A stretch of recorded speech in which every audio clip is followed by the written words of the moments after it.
Okay, so have you got all of me? No, when have you got me?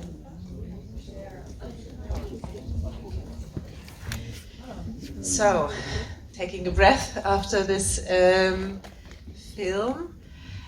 What we will do now is that we have about 30 minutes for a discussion to which we have invited 3 guests who work on different aspects that relate to the film. I've prepared a few questions. I'll introduce my discussants and then I'll open the floor for you to ask questions or also give remarks on the film.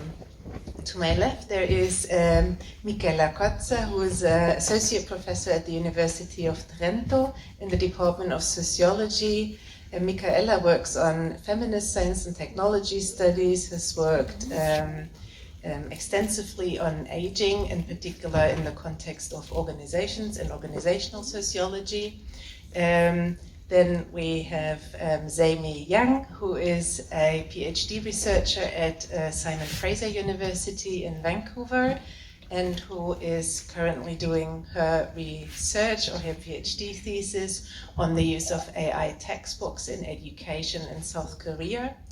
And then we have Gwendolin Barnard, who is a PhD researcher here at the University of Graz in the Department of Sociology, and who works who researches in her who works on the participation of workers in EU AI legislation. And what I would like to start asking each of you is that I think what the theme of the film really brings out is if we think about democracies as something that's not just existing, but that we need to care for, and the role of technologies, which may be quite detrimental actually, and might be quite challenging and harmful. I think what the film really brings out for me is the often invisible care work of women of color or people of color in society. So what you can see in the film are a number of activist groups, and in particular women of color, who take on some of the most powerful tech organizations, corporations, and governments. So they really assume responsibility for creating a more socially just society and standing up against big tech. And what I would like to start the panel with is the question of what kind of information from the interviews stood out for you while we were watching the film. Do you want to start? I can start. I would like to start by thank you for the opportunity to be here with you and joining you in conversation about this important topic. I think that Coded Bias is a powerful documentary about AI in society. This is kind of a common understanding, I would say, that we can share. Among the many things, there are 2 that I want to point out. One is about, the strongest voice for me that emerged from this documentary, which is Cathy O'Neill's voice. I think she is not only an academic, not only a scholar, she is a mathematician, but she is also an activist. And I think it's important to stress that this combination of things really help her, also in her book that was visible in the documentary and that I strongly recommend to read, Weapons of Mass Destruction, to pull down the curtains of algorithm, right? To show how much it is something infused in our society. This is one thing that I want to point out. And the second thing is sisterhood. You also mentioned that in your question. And so what we see, and now that I was rewatching the documentary, I think I noticed it even more than before, is that compared to potentially what I was more used to as a student, and also was visible at the beginning of the documentary when we see all these male faces, like the founding fathers of everything. What we see in the documentary is it is distributed sisterhood. So, and it's not just sharing gender identity, is more than that. It's a sharing solidarity, it's a sharing this sense of belonging in a really difficult kind of circumstances, I would say. So these are the two things that I want to point out. Again, thank you so much for having us in this beautiful venue. And from my perspective, it was really refreshing to re-watch this film that I watched actually with my colleague here, Gwen, 3 years ago in London, UK, during the complete national lockdown, if everybody remembers. And what really strikes me now is that film was, I think it came out in 2020, early 2020s, right? Only 4 years have passed and so many things have changed. You know, in 2022, with all the generative AI boom, ChatGPT, I'm sure many of you have used it once or, on a daily basis. And all these mid-journey generative media tools and everything. And it really struck me what I was listening to this one lady at the Brooklyn residence. She was saying, I'm not a robot, I'm a human, and I have rights. So that got me to think, okay, this is not just a phase that we're going through in a human history where it impacts only certain members of the community. Of course, there will be at varying degrees how certain technologies will impact certain members more so than others, but it impacts every single one of us and generations after. So it got me to think, okay, so what do we really want to foster? What kind of dialogues we want to foster? How do we think about taking a critical approach to the everyday life that we are enjoying? And in order to enjoy the life that we all create in this world, what do we need to do? So I would love to also hear from our audience, because as much as I want to talk more about the film, I also want to hear what your thoughts were. Thank you very much for inviting me here, and thanks all for your contributions already. Yes, I think the people that showed up in the film have really defined a lot of our academic research and have really pioneered the attention towards these systems.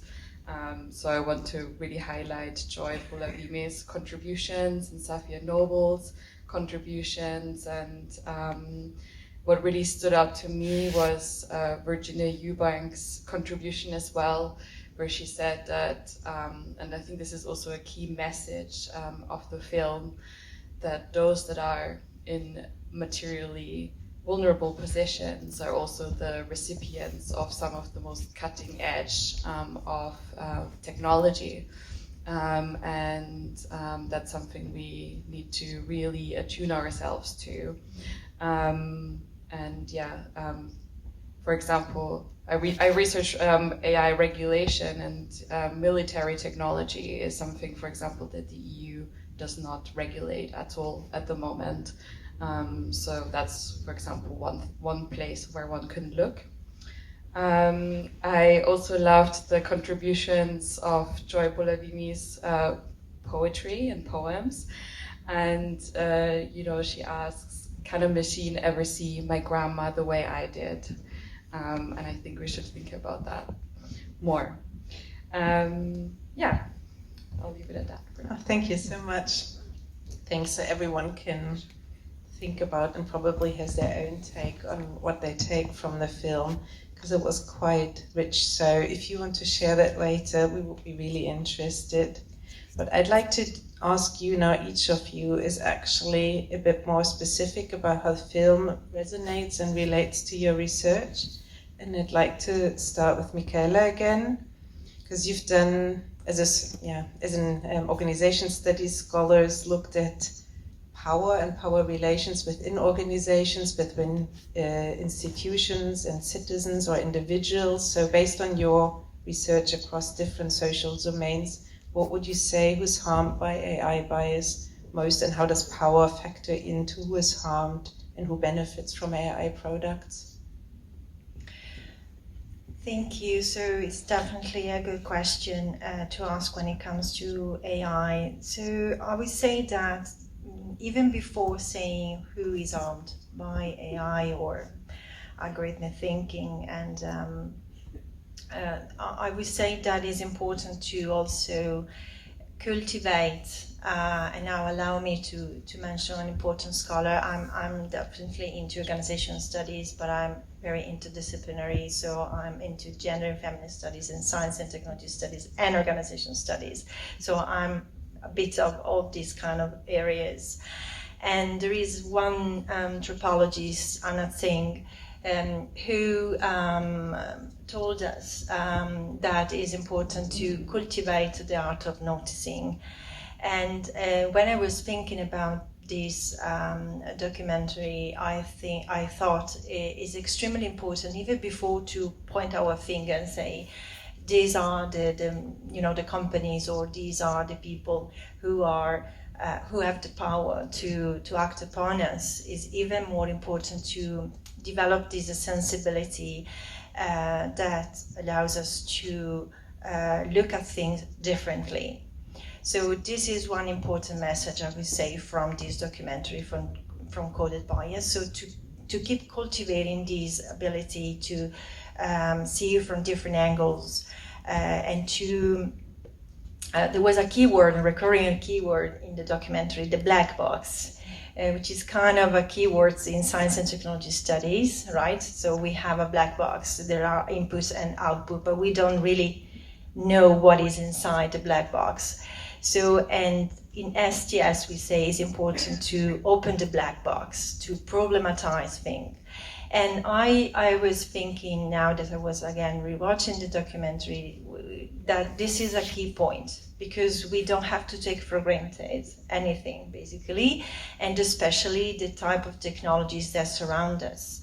So I think that when we develop this sensibility, we cultivate this art of noticing, that it becomes not simple, but in a way possible to unpack things and to have a better understanding, or at least start to not take for granted what is around us.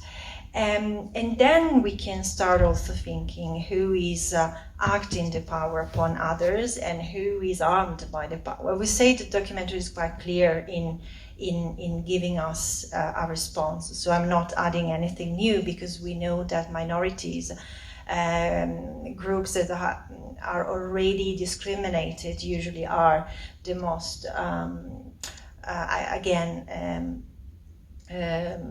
harmed by AI, exactly for the reasons that are described in documentary, because AI, what we call AI, or whatever we want to call it, is designed by a very clear and specific group of people, and then usually in the Western countries, which is another nuance that we need to probably to appreciate. And I would say also that although we should say that this type of technology are not discriminating equally, those who doesn't have the resources, for example, the education, to look at things in a certain way, they are more vulnerable. So in that sense, I would say that instead of saying this and this group, because this is already said in the documentary basically, I would also point out that it's important to appreciate this aspect of being allowed to develop and cultivate specific abilities and skills and knowledge that allow you to unblack boxes. Yeah, I think that relates really well to what Joy Bulawami also said about technology not being a neutral decision maker and not being immune to human bias, but actually increasing that, right, and proliferating that. So what that really relates to is then, or asks us to do, is to think about technology differently. And I think a lot of you study technologies, particularly those that do the computational social systems master. So the question of what it is actually that you develop and that you design, and that's one part of what the film deals about, right? To think differently about technology and the design of technologies. But then there is another part which is quite big, and that's around the regulation of these technologies once they go into the wild and the everyday. And so Gwen has done extensive research really on AI and the future of work, and then more recently, as we said, on workers' participation in the EU AI legislation. So I'd like to ask you from, and I think Saemi, that was a really helpful comment also to say that this film is now 4 years or 5 years old, and a lot has happened also on the legal framework. So the question to Gwen then is, what rights do you think are at stake when it comes to automated decision making, and what kinds of protections do we need to safeguard how AI develops in the future? That's a great question, thank you. If you allow me, I'll start off very high level and then I'll break it down into some legislation a bit. So I think at our fundament, it's our right to be a complex human being and to have complex aspirations, be in life worlds and have dreams and desires, and that's at stake, where it's at stake to fulfill our opportunities. And this is in one part given due to the fact that algorithms work reductively. They reduce us to patterns, to data points, etc., etc. I think in one way what we need to look at is what are the conditions for us to resist these technologies or resist certain things in general. I think the issue of live facial recognition is one that was really well described in the film. And I think that's, well, in the EU legislation or legislative process, that was a very controversial topic, yet still in criminal justice, facial recognition can be used, and in border control, for example.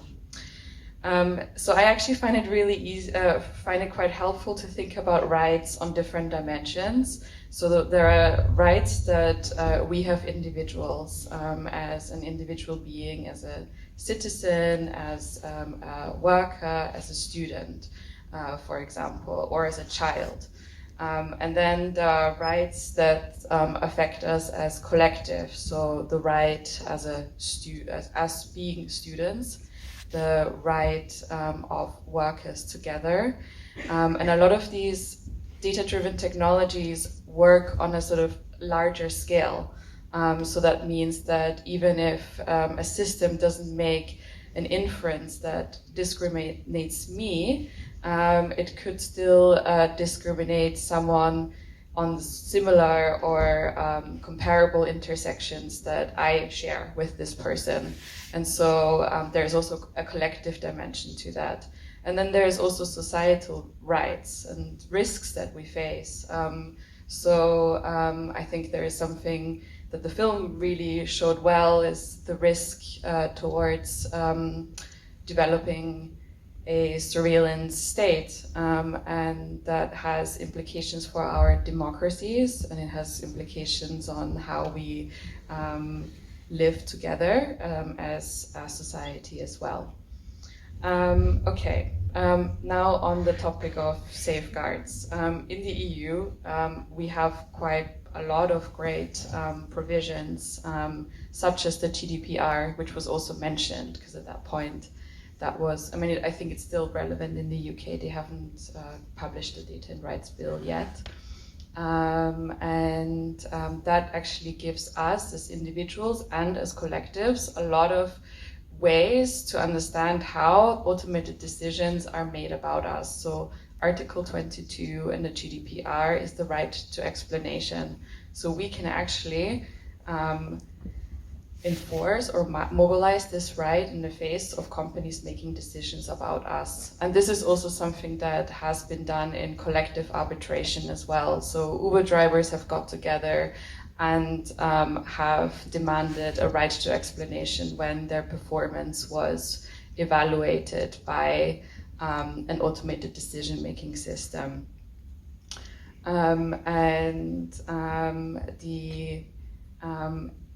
Well, then there's also the AI Act that came into force last year that is also looking at pre-certification and compliance to make sure that certain systems that can be harmful wouldn't even enter the market in the first place.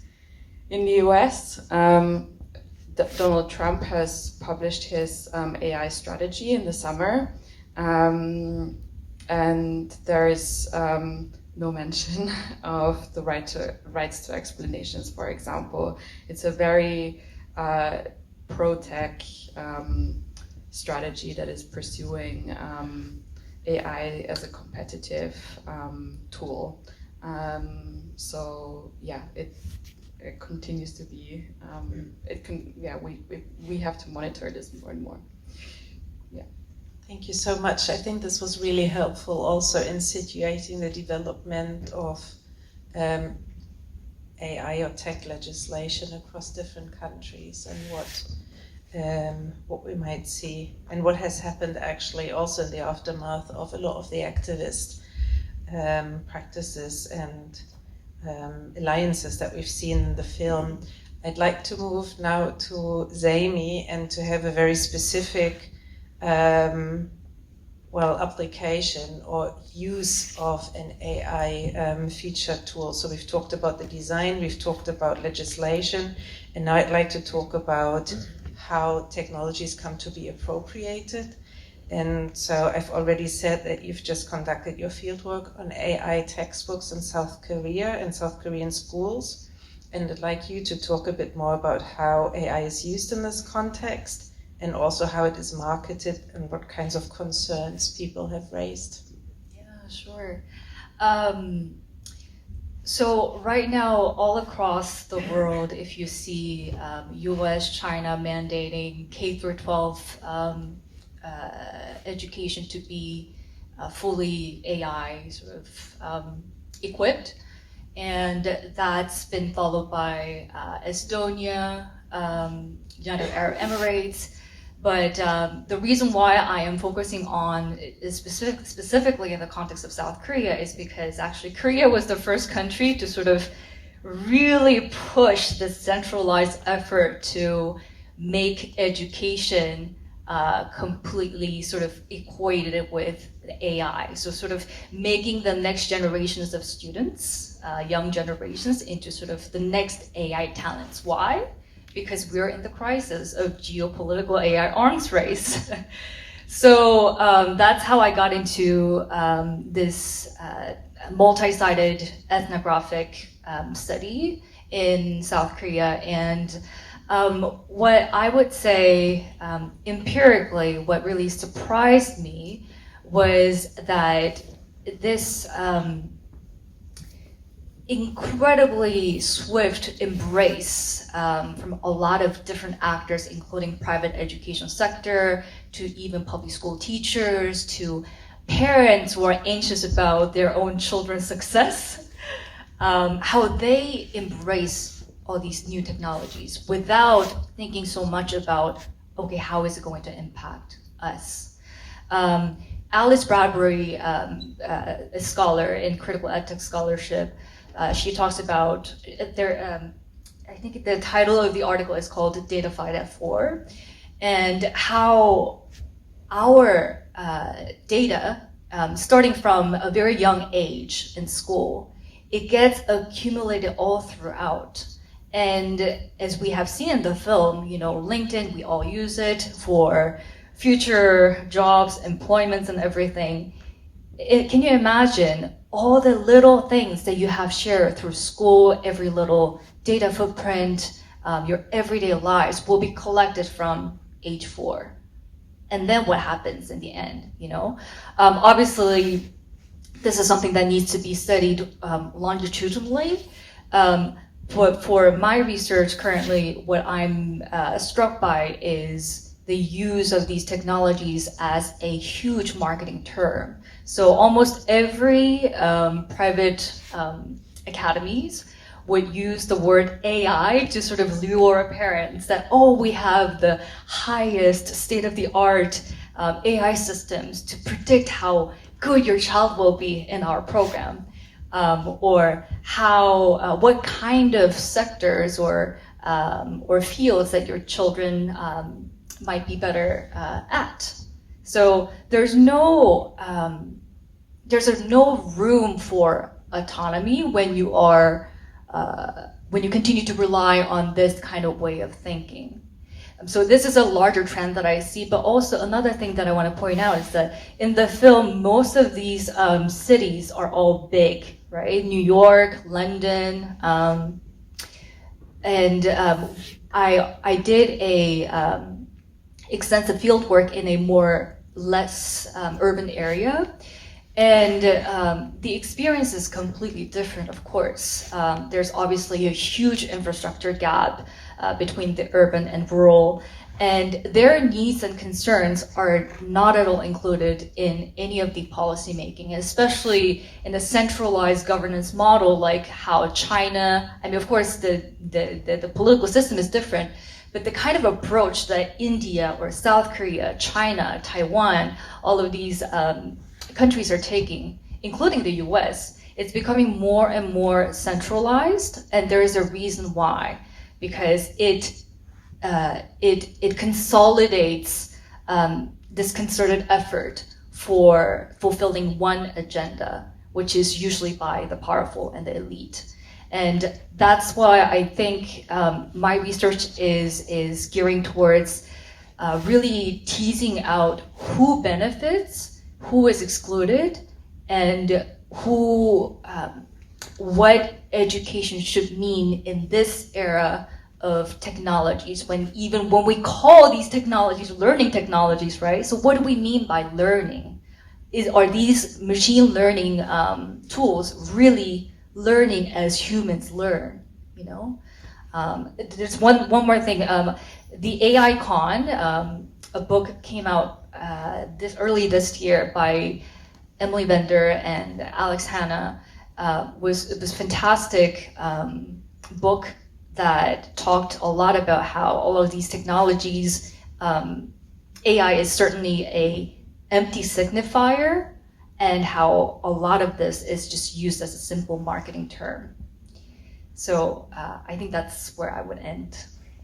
Thank you so much.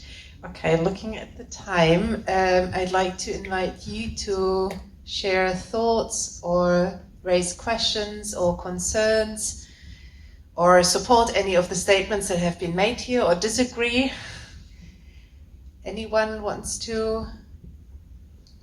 There's one. You just have to wait for Leonie to come round, because we've been informed that this room is made in a way that we cannot hear you if you're not using a microphone, so we just have to be patient. Okay, thank you. Hello? Oh, Jesus Christ. I wanted to say, I mean, like, obviously as a Black woman, it was really shocking to see how deep racism actually goes, and it really makes me question what I could actually do. Like, it feels like another wake-up call, and it just goes, hey, remember, like, what people see first when you walk into the room is a Black woman, which is actually a great thing, but on many places on Earth, it just feels like an inherent barrier. And I mean, I live in Austria, I have many friends, and I'm surrounded by accepting people, but it makes me feel like the more I step out into the world, like, the more barriers I will discover. And I have to say, the movie really brought me to tears, and my question is, like, for everyone and for you, is how high are the chances of this actually changing for the better, and how long will it take, and what can I do, what can we do for that to change for the better? Can I go first? Thank you so much for sharing. I cannot agree more. And I think one article that I recently read, it's called Authoritarian EdTech. It's written by Costello and Gao, and how a lot of these technologies that are being implemented and utilized tend to combine with the sort of the policy agenda that the government goes with. So I think one of the reasons why I flew to Austria from Canada this time has a lot to do with sort of, I mean, obviously, first I've been invited by Juliane, so thank you very much to the University of Graz, but also I think having a consistent platform to foster dialogue is incredibly important. So having this kind of venue where we can watch a documentary like this together and think together and keep on talking about it is incredibly important. And then from there, we think about what can we do individually. Of course, everybody would think and implement different things, but at the end of the day, I think it all comes, it starts with communication. That's the first. And I probably am biased, of course, to say this because I'm from the discipline of communication. I think I would say that. Yeah, I think, what already Michela said, well, first of all, thank you so much for your contribution. I think there's so much value in building alliances and coming together. There are a lot of really great people working in this field, really working tirelessly to make this better. One thing is that a lot of you are developing technology, and I hope also this is something that will stay with you to think about the impact of the technology that you're creating.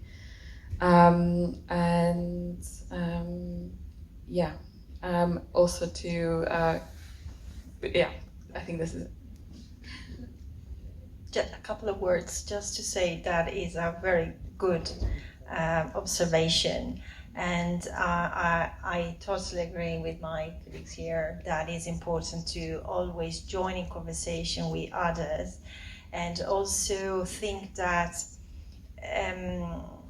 there is, especially with AI, but we can extend to any kind of technology, there might be the tendency, and this happens quite a lot with AI, to think that we are dominated, that, there is a sort of determinism around us, right? Also, many think that we will lose our job, we will lose different things. Why I think that we should remind ourselves that technologies are created by humans. So they are not really autonomous to a certain extent. So we should keep in mind that we are designing those technologies. We are putting them in place. We are the users, and as such, we have power. And this is not a matter of romanticizing the thing. On the contrary, it's a matter of reminding ourselves what we can do to change a thing together. So, thank you. Yeah, I think that was a very good comment. So to think about what you can do individually, but more strongly also what we can do collectively. And I think this is one thing to raise awareness and to also consider that it's not just about, there's a lot of talk of, about computational literacy or AI literacies and all the things that you need to know about technologies, I think, but this has shown that you also need feminist literacies, right?